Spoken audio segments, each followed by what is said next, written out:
It's Stewart A. Swerdlow for Expansions.com. And Janet Swerdlow for Expansions.com. And this is the Expansions News Podcast for the week entering the second week of May 2016. Yes? I think so. Yeah. Well, they said it very awkwardly, but it gets the point across. Well, then you could say it more properly if mine was awkward. Yeah, Would you like to do that? Yes, news for the second week of May, period. Because it's not technically, but all right. Yes, it is. Anyway, I have very important... This is the first day of the week. Yes. But I have very important, serious stories. About Syria? Really, no, but serious stories because, and I'm sure many of you have already seen this on the news because it's all over the place, and that is that Southern California's section of the San Andreas fault line is locked, loaded, and ready to roll, according to a leading earthquake scientist at the National Earthquake Conference in Long Beach, California. And they said, of course, the San Andreas Fault is one of the most dangerous of the state's fault lines. And the last big earthquake to strike southern San Andreas Fault line was in 1857. I didn't realize that. But a magnitude 7.9 earthquake ruptured 185 miles from Monterey County to the San Gabriel Mountains near Los Angeles back in 1857. Now, they said the springs on the San Andreas system have been wound very, very tight. And the southern San Andreas Fault in particular, as they said, looks locked, loaded, and ready to go. And other sections of the San Andreas Fault are far overdue for a big earthquake. In fact, further southeast in the Cajon Pass in San Bernardino County, the fault has not moved substantially since 1812. And further east of that in the Salton Sea, it has been quiet since around 1680 to 1690. Now, you may recall in one of my books and in some of my lectures, I told you, why is the Salton Sea salty, hence the name, Salton Sea. And that's because it was once opened to the Gulf of California and connected to the Pacific Ocean. And I also told you a long time ago that in the Mojave Desert, they found the remains of a Spanish galleon that must have been trapped during that earthquake in the late 1600s that was in there, and then the ground closed up and they couldn't get out. So that's very scary. And they said that the fault line, or the earthquakes in the North American plate, should be relieving the stress about every 100 years, but it has not for more than a century, so it's way overdue. And a magnitude 8 or more could hit in Southern California at any moment. Now, back in 2008, the U.S. Geological Survey reported that a magnitude 7.8 on the southern San Andreas Fault would cause more than 1,800 deaths, 50,000 injuries, and $200 billion in damage, and severe long-lasting disruptions, among them the sewer system, which they said could be out of commission for months. Although how would they know or tell the difference? But I think it will be even bigger than that. They said the last earthquake back in 1857 was so powerful that the soil liquefied as far north as Stockton, and the trees actually sank into the ground. I didn't know that was even possible. Maybe it's a figure of speech. No, they said the ground just became... So what does that mean if the ground liquefied? There's water underneath. And remember I told you California's sitting on a shelf and the water underneath? This is a proof of that. And they said that trees were uprooted and the shaking lasted up to 3 minutes. Now, even though the San Andreas Fault doesn't go directly into Los Angeles, it's only 30 miles away, and the city is expected to be heavily shaken by a large earthquake on that fault. Now, they used a supercomputer in 2010 in the Southern California Earthquake Center, and they unveiled a simulated magnitude 8 quake, and it registered on that simulator from Monterey County, but traveled even further south to the Mexican border. So that's pretty severe. And the experts said that you will notice large shaking in the Los Angeles region persisting for long periods of time. And I remember reading an article not too many years ago that said not one building will be left standing. In Los Angeles? That's correct. So people, if they're finally saying this on conventional news, it's because they know it's about to happen. When they tell you something, it's because they're telling you something.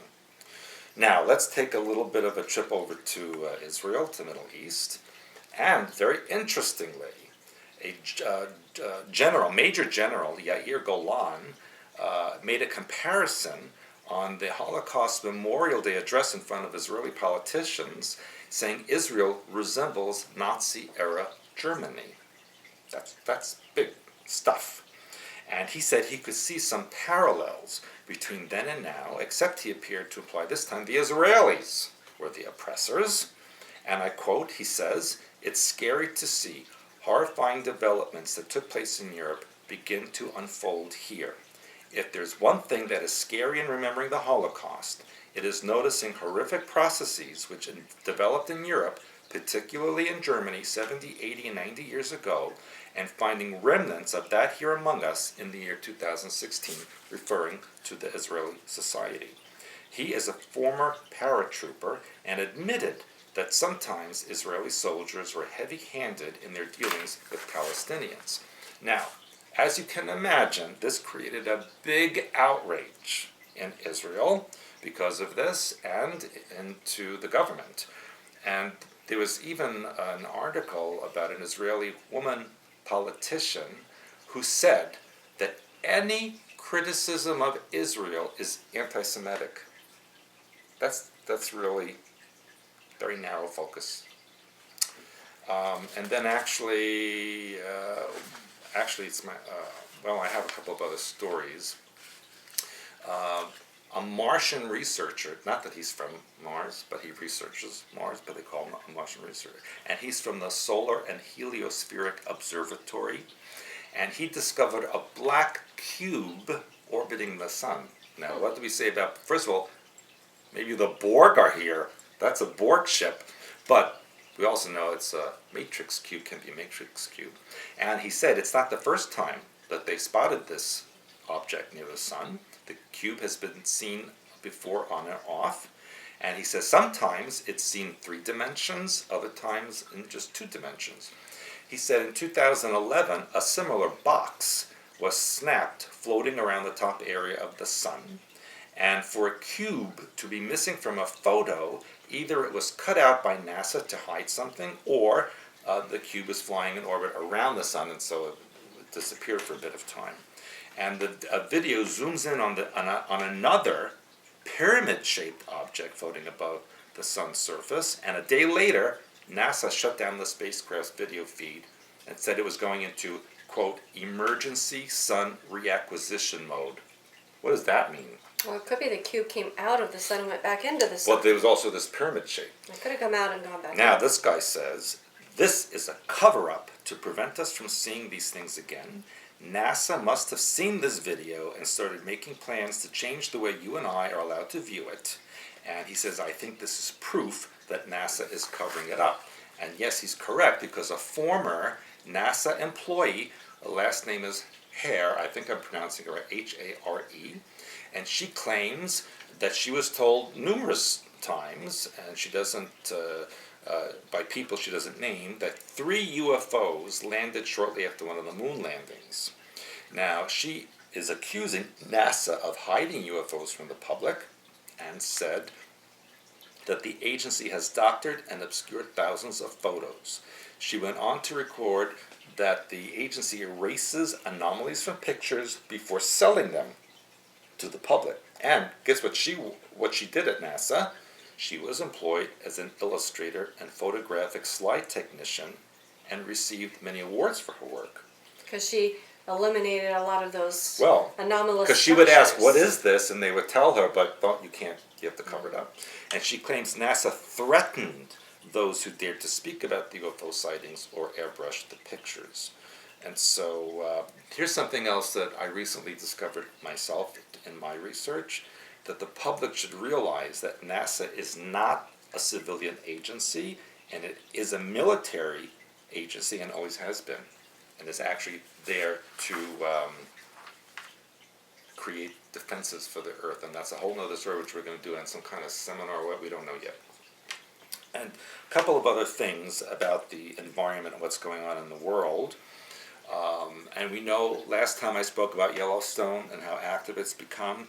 Well, now they're saying that Mount St. Helens in Washington is recording swarms of earthquakes that are detected underneath as much as 2 to 7 kilometers beneath the volcano, and that it might represent what they call a recharging of the volcano, where new magma is rising up underneath Mount St. Helens, and you were there in the last explosion. I was just thinking, what if they make it explode again on the 18th, like of May? That's when. That's because we're coming getting out. right. Oh, that's very interesting. Huh. Well, it says that there are no other signs of potential eruption right now, such as gas emissions or deformation of the land. However, it does mean that even as Mount St. Helens remains quiet, the magma is slowly rising up and working its way to take part in the next eruption towards the surface. And they said they don't know what might ultimately trigger the next eruption. But here's something very curious that they've stated, which I have always stated, and that is we can say that no volcano is truly dormant when it's not erupting. It's just that the action is happening below our feet. And that is what I've said. Because remember, British Columbia, there was a supposedly dormant volcano, hasn't erupted in 10,000 years. Well, guess what? It erupted. And we are seeing more eruptions now, both on the surface and under the oceans, than any time since the prehistoric times. And my last story is about Canada. I call it Oh Canada. Oh Canada. I won't sing the anthem. But I'm sure you've heard this also, a wildfire has been moving towards the town of Anzac and Fort Murray, Alberta, since the beginning of May. And the province of Alberta has declared a state of emergency. And this fire has grown to 5 times its initial size and spreading south. And 88,000 people had to flee the city. And do you know that on the weather maps, the smoke from that fire is actually coming over here? Mm-hmm. Yeah. And so what I've always stated in the past is that, in relation to my last story, that these fires can be the result of magma moving up towards the surface and ignites the roots of trees, and then the trees go up, and then these fires start. Didn't we hear somewhere that Russia was thinking about sending troops to help fight the fire? Yes, Russia wants to send troops to Canada to fight the fires. So I thought, well, that's a good way to get Russian troops on our ground. Yeah, but you know that's not going to happen. Well, we don't know about that. We'll have to see. We'll have to see. All right, you ready? I'm ready. Okay. So the first thing I want to talk about, believe it or not, is suicides. Because I talked last time about how many suicides are happening, both, well, I can't say both, but I mean people are, murder, suicides, all these things are happening. Yes. And that's why I'm telling you that it's so important to do your hyperspace oversoul work. Well, this one I found, and a lot of things, in my opinion, they mark suicides, which are not. So this one I found rather suspicious. And this was an attorney named Gary Welsh who ran a very respected conservative blog called Advance Indiana. I heard about that. He wrote in one of his last columns, and in fact, it was his last column, he wrote, "If I'm not around, my prediction is Trump wins." Now, after that... Meaning the primary in Indiana, not the presidency. Correct. Yeah. Okay, then right after he wrote that last column, he was found dead in the stairwell of an apartment block. That sounds right. Why would you commit suicide in the stairwell of it? Well, and they don't even say his apartment block. They said an apartment block. Oh, that looks like a good building for me to commit suicide. I think I'll go and sit on the stairs and kill myself. What I'm wondering is if somebody maybe arranged to, say, give him information, they were going to meet him, and then he found himself being chased. You are a real investigator. And so therefore he was running down the stairs. And now they're claiming that a gun was found close to him. My feeling was he had already been threatened, because if he writes, "If I'm not around," or maybe he was killed and dumped there. well, something. But that he wrote, "If I'm not around." Yeah, very so strange. That's a very strange thing, and he was only 53 years old. So, and if he was already writing for a respected conservative blog, and he was an attorney. However, they said friends said that he had been depressed because his blog wasn't making money. That's still not a reason to kill yourself. No. So anyway, I think that's something to take note of. But I also read that he was already making plans for the future, so... Yeah, I didn't read that in the I article, read but that, it's and possible. I just may interject one thing. Yes. Because remember what I asked a couple of weeks ago about people if they know about murder, suicides, and believe it or not, the foreign people in Europe, Asia, they said they don't have such thing. So it's really just an American or North American thing. Which that's tells going me, on. we're being targeted. Yes. Now, this next story kind of ties in, even though at first glance you might not think so. And this is about a village in India, the village of Badi in Madhya Pradesh state. You got your language. They have had over 350 suicides in the last year. Oh my. Now, they're blaming it on evil spirits. They said that 80 villagers killed themselves in the first 3 months of this year already. The village chief hanged himself from a tree outside his home, and his cousin who replaced him said there's a demonic presence, and the psychiatrist said they're pesticides. Now, in my opinion... Pesticides to commit suicide. Yeah, in my opinion, because I guess it gets in their brain, makes them go crazy, I think it's a mind control and programming type of experiment that's being beamed on this village where people aren't going to think about things like that. So therefore, they're blaming it on evil spirits, but I think it is evil spirit, just not what they are saying. Yes. So, and then when they find that it works here, then they can broadcast it to whatever population that they want to broadcast it to. That's right. So I thought that was interesting. So again, if you do your hyperspace oversoul work, you're not going to be susceptible to all these kind of influences. So please do your hyperspace oversoul work. And stay away from evil spirits. Yeah. Now this one gave me a chuckle. A chuckle? A chuckle. There is a new Little Obama ice cream in Russia. What? It is made by an ice cream manufacturer called Slavitsa. Ooh. They're calling it Obamka. It's a frozen chocolate confection packaged in a blue wrapper featuring a smiling, dark-skinned boy with a gold earring holding the ice cream bar. Not politically correct. That's what the Times I said. predict that Putin is behind all of that. But an executive at the ice cream company said, quote, "There's no political underpinning. We have no intention to offend anyone." Right. Anyway, sales have been strong. So now, chocolate Obama, no offense. So now the company is thinking about doing a white chocolate version called Little Merkel. Merkel. Merkel? Mm-hmm. Or how about little Adolf's little girl? Yeah. I think that's a better name. So I thought that was kind of interesting as we're putting things out there, these tensions between the U.S. and Russia, which I think are contrived, but here we go. And then, of course, South Carolina, North Carolina. There's the Carolinas again. Keep going on. This is close. Kentucky. Oh, Kentucky. I have another name for it, but I won't say it. Kentucky, I know what your name is. Kentucky has a Confederate monument that's going to be moved after 120 years. It was apparently a stone monument honoring Kentuckians who died for the Confederacy in the Civil War. It's going to be moved to another location. And of course, there was a professor of Pan-African Studies at the university who said he's been pushing for removal of the statue since he arrived in the late 1990s. So, but why? Well, because it's Confederate. Oh. So the university president said it's time for us to move this monument to a more appropriate place. It's going to be cleaned and renovated, but then it's a tall obelisk-style monument, but it's going to be in storage while awaiting a new location which has not been determined. So let's all cover up history and make believe it never happened. And that's what's going to happen, isn't it? And we'll have a new Civil War, and they'll forget about the old Civil War, right? Won't be allowed to speak about it because it will not be politically correct. But we'll have our chocolate Obama candy and ice cream. And Merkel. Merkel. Okay, now this was very interesting. Do you remember not too long ago, I reported on the retired Navy SEAL Rob O'Neill, who was credited with shooting Usama Bin Laden. Okay, he was found asleep in his car. They arrested him for drunk driving, supposedly, even though he wasn't driving. But in this state, they could arrest him. Drunk sleeping. I guess. But he refused the breathalyzer test, which I said would be standard for a Navy SEAL. They're not supposed to even go under sedation or anything without their people present. So anyway, because he refused the breathalyzer test, they put him in jail, blah, blah, blah. Interesting. Now, when I report on that story, I had told everybody at the time that he was never officially given credit for killing Obama. Osama bin Laden.